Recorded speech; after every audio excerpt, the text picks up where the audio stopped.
ఉమ్మడి విశాఖ జిల్లా సింహాచలం పరిధిలో ఘోర రోడ్డు ప్రమాదం సంభవించింది.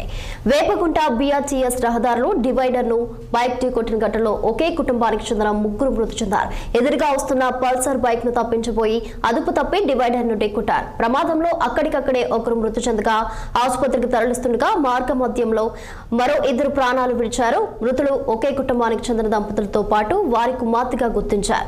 మృతదేహాలను పోస్ట్ మార్టం నిమిత్తం విశాఖ కేజీహెచ్ కు తరలించారు. ఘటనపై కేసు నమోదు చేసిన పోలీసులు దర్యాప్తు చేపట్టారు.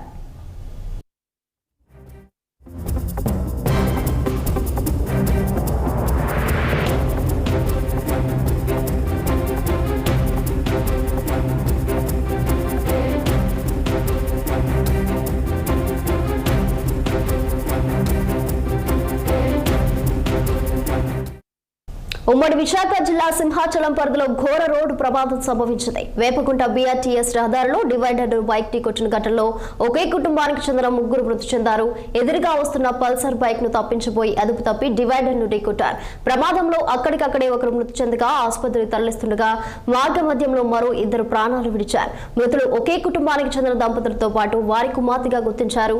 మృతదేహాలను పోస్ట్ మార్టం నిమిత్తం విశాఖ కేజీహెచ్ కు తరలించారు. ఘటనపై కేసు నమోదు చేసిన పోలీసులు దర్యాప్తు చేపట్టారు.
ప్రజా ఆస్తుల రక్షణకు తెలంగాణ ప్రభుత్వం